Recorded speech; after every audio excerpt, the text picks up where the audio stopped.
Shalom beloved people. Kita jumpa lagi dalam pengajaran firman iman kali ini. Matius 16 ayat 13 sampai 17.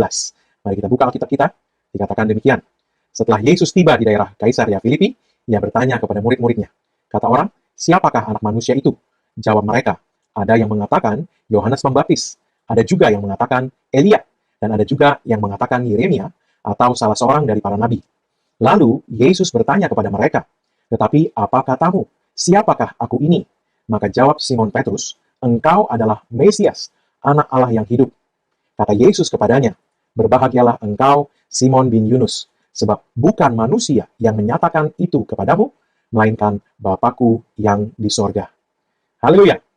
Dalam pengajaran kali ini, kita akan melihat hal-hal yang luar biasa yang menjadi akibat pengorbanan Yesus di salib, melalui apa yang digambarkan Kitab Keluaran dan arsitektur bait Allah yang dinyatakan di sana. Sebelum kita masuk ke sana, pertama yang sangat penting untuk kita pahami hari ini adalah karena pengorbanan Kristus dan kebangkitannya, firman Allah menyatakan bahwa kita semua telah dijadikan komplit atau sempurna di dalam Kristus. Mari kita lihat Kolose 2 ayat 10. Dalam terjemahan New King James, bahasa Inggris, dikatakan, "And you are complete in Him, who is the head of all principality and power." You are complete in Him. Engkau sempurna di dalam Dia. Ini menunjukkan bahwa karya penebusan Kristus sudah selesai dan sempurna adanya. Allah di dalam Kristus telah menyelesaikan pembangunan bait Allah yang hidup, yaitu tiap-tiap kita orang percaya, sesuai 1 Korintus 3 ayat 16. Dan kita semua telah dijadikan sempurna di dalam Kristus. Tidak ada pekerjaan Allah yang memiliki kekurangan, atau cacat, atau celah. Semua pekerjaan Allah adalah sempurna, dan kita ini buatan tangannya. Dengan kata lain, sebagai buatan Allah, sebagai bait Allah yang dibuat oleh Allah sendiri, dan bukan dengan tangan manusia, kita semua adalah bait Allah yang sempurna, yang komplit. Efesus 2 ayat 10 mengatakan, karena kita ini buatan Allah, diciptakan dalam Kristus Yesus untuk melakukan pekerjaan baik yang dipersiapkan Allah sebelumnya. Ia mau supaya kita hidup di dalamnya. Dalam Kristus, kita telah dijadikan Allah baitnya yang sempurna dengan tujuan untuk memperlihatkan kemuliaannya melalui hidup kita. Kita perlu memahami bahwa kita tidak dijadikan bait Allah setengah jadi, dan kemudian kita yang harus mengusahakan supaya bait Allah itu selesai dengan sempurna. Sebaliknya, kita dijadikan bait Allah yang sempurna sebagai titik startnya, titik awalnya, dan kemudian dari titik awal itu, kita yang telah sempurna itu melangkah maju di dalam kebenaran apa yang Yesus sudah selesaikan untuk kita ini, dan memperlihatkan kemuliaan Dia yang tinggal di dalam kita. Ingat bahwa kita adalah baitnya, dan Dia bersemayam di dalam kita. Kolose 1 ayat 27 mengatakan, "To them God will to make known what are the riches of the glory of this mystery among the Gentiles, which is Christ in you, the hope of glory." Kepada mereka Allah berkenan untuk menyatakan apa itu kekayaan dari kemuliaan misteri ini di antara orang-orang asing. Yaitu, apa itu kekayaan kemuliaan itu? Kristus di dalam kamu. Dialah sang pengharapan kemuliaan. Jadi, kita telah dijadikan sempurna. Ini titik awalnya. Kita sempurna di dalam Kristus. Dan oleh sebab itu, dalam kebenaran ini, live it out. Hiduplah di dalamnya. Biarlah kebenaran ini keluar memancar lewat kita. Bahwa kita adalah bait Allah yang telah diciptakan di dalam Kristus dengan sempurna. Dikatakan 1 Petrus 2 ayat 9. "Tetapi kamulah bangsa yang terpilih, imamat yang rajani, bangsa yang kudus, umat kepunyaan Allah sendiri, supaya kamu memberitakan perbuatan-perbuatan yang besar dari Dia, yang telah memanggil kamu keluar dari kegelapan kepada terangnya yang ajaib." Haleluya! Rahasia kemuliaan yang bersinar dari bait Allah, yaitu tiap-tiap orang percaya, bukanlah perbuatan baik kita. Rahasia untuk bersinar dengan kemuliaan Allah itu adalah Kristus di dalam kita. Perbuatan baik kita, perbuatan baik setiap orang percaya, sesungguhnya adalah hasil karya Kristus yang diam di dalam baitnya. Dikatakan tadi bahwa Dia mau kita hidup di dalamnya untuk melakukan pekerjaan baik yang dipersiapkan Allah sebelumnya. Haleluya! Jadi, kita perlu memahami bahwa adalah karya Kristus di dalam kita yang membuat kita memancarkan kemuliaannya. Kita perlu paham dan percaya dan kemudian bertindak sesuai dengan kebenaran itu. 2 Korintus 4 ayat 7 berkata, "Tetapi harta ini kami punyai dalam bejana tanah liat, supaya nyata bahwa kekuatan yang melimpah-limpah itu berasal dari Allah dan bukan dari diri kami." Itu sebabnya dikatakan dalam Efesus 2 tadi, kita ini buatan Allah. Diciptakan dalam Kristus Yesus untuk melakukan pekerjaan baik yang dipersiapkan Allah sebelumnya. Ia mau supaya kita hidup di dalamnya. Hidup di dalamnya. Di dalam rancangan ajaib Tuhan ini, mengizinkan kekuatan Kristus yang berlimpah-limpah itu bekerja dalam dan lewat kita. Dan untuk hal ini dapat terjadi, hanya iman yang dibutuhkan. Ingat bahwa Kristus yang bekerja di dalam kita menghasilkan perbuatan baik dan menghasilkan keajaiban-keajaiban, perbuatan-perbuatan besar yang mengalir lewat kita. Haleluya. Iman yang dibutuhkan untuk semua itu terjadi dalam hidup kita. Iman akan apa yang sudah diselesaikan Kristus bagi kita di kayu salib, dan iman akan apa yang firman Tuhan katakan terus dikerjakan Kristus di dalam kita, baiknya yang hidup, untuk memancar keluar dari hidup kita, sehingga kita dapat memberitakan perbuatan-perbuatan Dia yang besar. Haleluya. Itu sebabnya, sebagai orang percaya, kita tidak dapat tinggal dalam keadaan tidak tahu dan tidak paham mengenai apa yang telah diselesaikan dan apa yang telah disediakan Kristus untuk kita. Kita harus belajar dan memahami dan kemudian mempercayai semua karya Kristus itu, dan dengan iman memancarkan karya Kristus itu ke sekeliling kita. 2 Timotius 2 ayat 15 mengatakan, "Study to show thyself approved unto God, a workman that needeth not to be ashamed, rightly dividing the word of truth."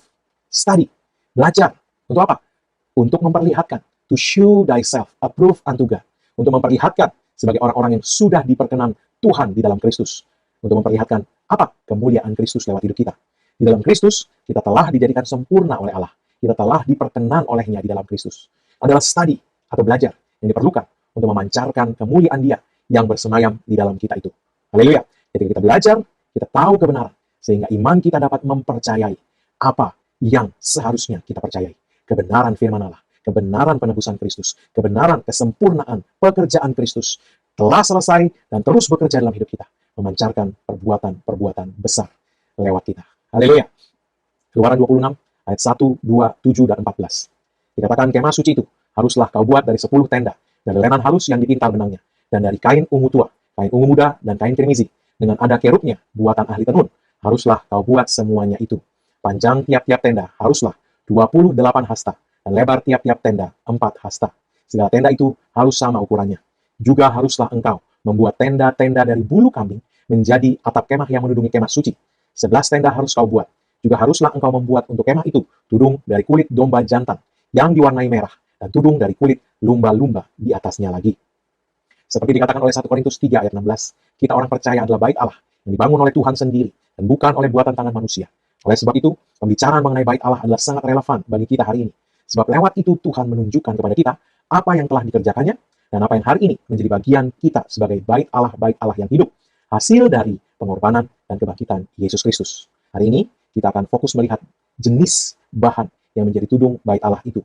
Apa maknanya bagi kita?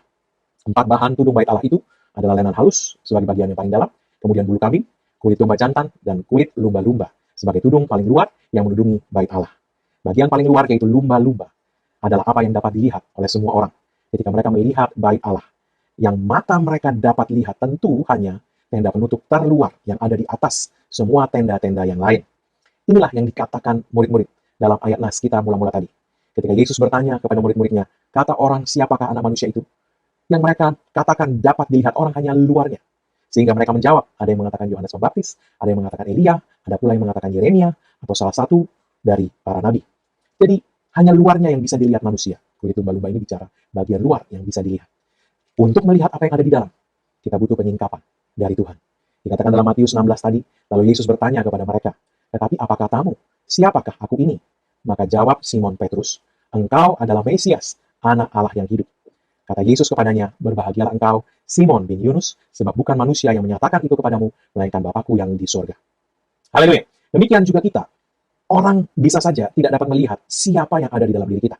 Tapi jangan sampai kita sendiri pun tidak dapat melihat siapa yang ada di dalam diri kita. Kita pun tidak bisa memahami atau mempercayai bahwa sesungguhnya benar-benar Kristus ada di dalam kita.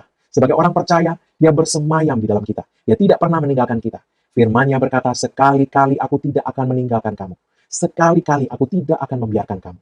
Sebab kita ini baitnya, buatan tangannya sendiri. Jangan sampai kita sendiri pun hanya melihat sebatas kulit lumba-lumba. Tapi kita perlu dapat melihat melalui penyingkapan Allah, lewat firman-Nya, lewat roh-Nya, bahwa di dalam kita ada pengharapan kemuliaan, yaitu Kristus sendiri yang memancarkan kekuatannya yang melimpah-limpah-limpah. Dia sudah ada di dalam kita. Dan hanya iman, bukan pekerjaan kesalehan kita yang membuat kekuatan itu dapat mengalir. Bahkan kesalehan kita pun adalah buah dari kekuatannya yang melimpah-limpah, yang bekerja di dalam kita. Iman adalah yang membuat kita mengalahkan dunia. Sebab 1 Yohanes 5 ayat 4 mengatakan, Semua yang lahir dari Allah mengalahkan dunia. Dan inilah kemenangan yang mengalahkan dunia, iman kita. Haleluya. Entah kita merasakannya atau tidak, Kristus ada di dalam kita, dan dialah pengharapan segala kemuliaan dalam hidup kita. Haleluya. Selanjutnya, tirai lumba-lumba berbicara perlindungan supranatural Tuhan atas kita. Kasut yang dikenakan orang Israel selama mengembara di padang gurun 40 tahun terbuat dari badger skin atau kulit lumba-lumba. Dalam bahasa Inggris dikatakan badger skin, kulit lumba-lumba. Nehemia 9 ayat 21 mengatakan, 40 tahun lamanya engkau memberikan mereka makan di padang gurun. Mereka tidak berkekurangan, pakaian mereka tidak rusak, dan kaki mereka tidak bengkak. Ini adalah gambaran dari perlindungan Tuhan yang supranatural. Sebagai baiknya, kita juga dilindungi Tuhan sedemikian. Ditunjukkan dengan kulit lumba-lumba yang menjadi tudung paling luar dari bait Allah itu. Nah, Bapak Ibu Saudara yang dikasih Tuhan, tubuh kita dilindungi Tuhan dengan kesehatan ilahi dan kekuatan dari Tuhan. Sebagai perlindungan kita, Yesus telah menanggung segala sakit penyakit kita, sehingga tidak ada satupun dari kita yang perlu menanggung sakit penyakit apapun juga hari ini. Jangan ada yang membiarkan iblis mengatakan sebaliknya. Kalau dia mencoba menunjukkan gejala penyakit apapun juga, perintahkan dia di dalam nama Yesus untuk mengangkat semua gejala itu dan pergi menyingkir dari hidup kita. Kita telah disembuhkan oleh bilur-bilur Yesus. Jadi sakit penyakit tidak berhak dan tidak bisa ada pada tubuh kita. Bukankah Yesus Kristus telah menanggung semuanya untuk kita? Apa yang sudah dia tanggung, sudah selesai. Dan karena itu, tidak lagi bisa kita tanggung. Selanjutnya, jangan biarkan iblis menipu kita untuk menanggung apa yang sudah tidak ada lagi, karena sudah ditanggung oleh Yesus. Pergunakan otoritas di dalam namanya untuk menegakkan kebenaran atas hidup kita di dalam nama Yesus. Selanjutnya kita bicara kulit domba jantan. Hal kedua yang penting yang kita mau lihat hari ini adalah dari Keluaran 26 ayat 14. Juga haruslah engkau membuat untuk kemah itu tudung dari kulit domba jantan yang diwarnai merah, dan tudung dari kulit lumba-lumba di atasnya lagi. Jadi, kulit domba jantan ada di bawah kulit lumba-lumba. Kulit domba jantan melambangkan keteguhan hati, kesetiaan, dan kekuatan. Tirai dari bahan kulit domba jantan ini diwarnai merah. Dia tidak bisa dilihat oleh mata manusia karena dia ada di bawah kulit lumba-lumba tadi. Dia hanya dapat dilihat oleh mata Tuhan. Ketika Allah melihat kita, yang dia lihat adalah kesetiaan dan keteguhan Yesus, serta darahnya yang dicurahkan sebagai korban penebus dosa kita. Kita dibungkus oleh kesetiaan dan keteguhan Yesus. Di mata Allah, itulah pandangannya mengenai kita. Keindahan, kesetiaan, dan keteguhan Yesus, serta kemuliaan pengorbanannya di salib. Itulah yang selalu dilihat Allah Bapa ketika dia memandang kita. Haleluya! Betapa mulia kasih Allah kepada kita. Betapa luar biasa apa yang telah dia selesaikan di dalam Kristus bagi kita. Menjadi display kemuliaan anaknya yang kudus. Menjadi display kemuliaan penebusan Kristus. Salah satu gambaran yang sangat indah mengenai domba jantan ini ada dalam Kejadian 22.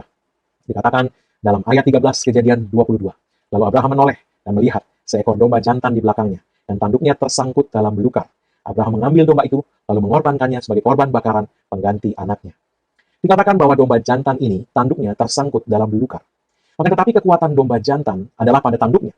Dalam kenyataan, amat sangat jarang sekali ada domba jantan yang tersangkut belukar di tanduknya. Yang umum terjadi adalah domba jantan itu tersangkut belukar di bulunya. Ini gambaran mengenai Yesus, bahwa dia maju untuk menjadi korban penebusan kita dengan sepenuh hati, dengan segala kekuatannya, masuk menerobos, kepalanya masuk lebih dahulu. Yang artinya tidak ada keraguan. Dia maju bagi kita dengan seluruh hatinya, dengan pasti dan keputusan yang bulat untuk menebus kita. Domba jantan itu dapat terjerat tanduknya hanya kalau dia masuk dengan tanduknya, kepalanya terlebih dahulu ke dalam semak belukar. Dan bukannya mencoba menerobos, melompati semak belukar. Nah, yang umum dilakukan adalah mereka mencoba melompat menerobos semak belukar itu. Kalau dia melompat menerobos, maka yang dapat tersangkut memang adalah bulunya. Namun, keindahan pengorbanan Yesus sebagai domba jantan Allah bagi kita adalah dia masuk dengan kepalanya terlebih dahulu, karena bulunya tidak boleh tersangkut. Tidak boleh tersangkut. Mengapa tidak boleh tersangkut? Karena kalau sampai bulunya yang tersangkut, maka dia dapat terluka atau lecet kulitnya saat meronta untuk melepaskan diri. Dan ini tidak boleh demikian karena firman Tuhan mengatakan bahwa korban penebus dosa itu tidak boleh bercacat celah. Jadi Yesus Kristus supaya tidak menjadi korban yang bercacat celah, supaya dia tanpa cacat celah apapun, dia masuk dengan sepenuh hati, kepala dulu ke dalam semak belukar itu, yang merupakan gambaran bahwa domba jantan Allah bagi kita tidak memiliki keraguan untuk menyelamatkan kita, untuk berkorban bagi kita, untuk menyelesaikan penebusan kita sempurna. Haleluya! Kita dapat melihat persamaan kepala yang terbelit belukar itu pada Yohanes pasal 19. Yohanes 19 ayat 5 mengatakan, lalu Yesus keluar bermahkota duri, artinya kepalanya dibelit, ya, dilingkari dengan belitan semak berduri, ya, dan berjubah ungu. Maka kata Pilatus kepada mereka, lihatlah manusia itu. Yesus tidak dikawal atau dipaksa. Dia keluar sendiri untuk menjadi korban bagi kita. Dia telah berkeputusan teguh untuk pergi ke kayu salib. Dan Pilatus berkata, lihatlah manusia itu. Betapa menakjubkannya pemandangan hari itu. Yesus yang telah disiksa dan dimahkotai duri, melangkah keluar dari tempat penyiksaan dengan bermahkotakan semak belukar berduri. Dia keluar dari tempat siksaan sebelum naik ke bukit Golgota untuk disalib. Dia melangkah dengan gagah, sendiri, tidak dibantu atau ditopang atau dipapah orang lain. Berdiri dengan mengenakan jubah ungu yang menggambarkan wibawa seorang raja dan bermahkotakan semak duri. Dia penuh dengan wibawa, raja di atas segala raja, dan tegak sebagai anak manusia yang sempurna. Betapa menakjubkannya pemandangan domba jantan Allah yang disembelih bagi penebusan dosa manusia itu. Menakjubkan, berdiri sebagai anak Allah yang kudus, mulia, tiada taranya. Semua ini dikerjakannya karena kasihnya bagi Anda dan saya. Tiap-tiap kita yang sebenarnya tidak layak untuk menerima kasih itu, dikasihinya. Bahkan terlebih dahulu, sebelum kita mengenal dia, dia telah mengasihi kita dan telah menyerahkan dirinya tanpa keraguan untuk berkorban dan menebus kita dari segala dosa. Haleluya! Semua desain bait Allah berbicara keindahan dan kemuliaan Kristus. Dan kitalah bait Allah yang hidup itu. Haleluya! Kitalah yang dibungkus dengan segala keindahan dan kemuliaan Kristus. Mazmur 29 ayat 9 mengatakan, The voice of the Lord maketh the deer give birth. Suara Tuhan membuat rusa melahirkan. And stripes and forest bear. Dan semua ladang dan hutan menjadi tandus. And in his temple, dan di dalam baitnya, everyone says glory. Dan di dalam baitnya, semua berseru kemuliaan. Kitalah bait Allah yang hidup itu. Dan segala sesuatu mengenai kita. Karena Kristus. Segala sesuatu membalut kita. Segala sesuatu mengenai bait Allah. Semua berseru kemuliaan. Segala kemuliaan bagi Allah. Kasihnya, rancangan penebusannya yang telah diselesaikan Kristus bagi kita di kayu salib. Haleluya! Doa saya, mata kita semua dicelikan untuk melihat betapa mulianya kemuliaan yang memenuhi dan membungkus kita orang percaya sebagai bait Allah yang hidup dan tanpa cacat celah sedikit pun, karena kita dibungkus dengan kemuliaan dan keindahan Yesus sendiri. Kita hidup dengan iman, memancarkan keluar apa yang ada di dalam kita. Kristus dan pekerjaannya yang telah selesai lewat kematian dan kebangkitannya, dan segala sesuatu yang dimiliki Kristus, kekuatannya yang melimpah-limpah, memancar keluar lewat kita setiap bait Allah yang hidup ini. Haleluya. Amin. Bapak Ibu saudara yang kasih Tuhan, sebelum kita menerima doa berkat, saya mau berdoa untuk segala kebutuhan kita, dan untuk setiap orang yang hari ini mungkin sedang mengalami sakit penyakit. Dalam nama Yesus, aku berbicara sebagaimana firman Allah berkata, bahwa Allahku memenuhi segala kebutuhanmu menurut kekayaan dan kemuliaannya dalam Kristus Yesus. Maka dalam nama Yesus, iblis, angkat segala pekerjaanmu, tidak bisa melanjutkan usahamu untuk mencuri dari kehidupan anak-anak Allah ini. Setiap berkat yang sudah disediakan Allah bagi mereka harus sampai ke dalam hidup mereka. Malaikat-malaikat Tuhan, dalam nama Yesus, pastikan itu bagi setiap orang yang mendengarkan pemberitaan firman iman ini. Dalam nama Yesus. Dalam nama Yesus, aku berkata kepada setiap roh sakit penyakit, angkat setiap gejala yang kamu mau tunjukkan atas setiap orang yang mendengarkan pemberitaan firman ini. Dalam nama Yesus, aku menghancurkan kuasa sakit penyakit dan kelemahan tubuh atas mereka. Dan dalam nama Yesus aku berkatakan, oleh bilur-bilur Yesus, kamu sudah sembuh. Oleh sebab itu, dalam nama Yesus, jadilah sehat sempurna. Jadilah sembuh sempurna. Pulih sempurna. Dalam nama Yesus. Amin. Sekali lagi angkat kedua tanganmu untuk menerima berkat Tuhan. Karena apa yang Yesus Kristus telah kerjakan bagi kita di kayu salib. Karena curah darahnya, karena penebusannya sempurna. Maka sekarang tidak ada lagi penghukuman bagi setiap orang yang ada dalam Kristus Yesus. Engkau telah ditebus dan harganya telah dibayar lunas. Oleh sebab itu semua kutuk tidak berlaku lagi dalam hidupmu. Yang ada hanyalah berkat Tuhan. Tercurah berlimpah-limpah memberkati engkau dalam segala hal. Oleh berkat Tuhan itu engkau naik terus dan tidak turun. Engkau jadi kepala dan bukan ekor. Dan apa yang disentuh tanganmu dibuat Tuhan berhasil. Dan panjang umur Tuhan mengenyangkan engkau. Dan Tuhan memperlihatkan kepadamu keselamatan yang daripadanya. Umur minimal 120 tahun. Dan dipenuhi dengan hari-hari yang baik dari Tuhan. Dalam nama Yesus tidak ada yang jahat mendekat kepadamu. Dan tidak ada tulah mendekat kepada kemah kediamanmu. Sebab tempat perlindunganmu dan kubu pertahananmu, Allahmu yang kau percayai. Dalam nama Yesus, amin.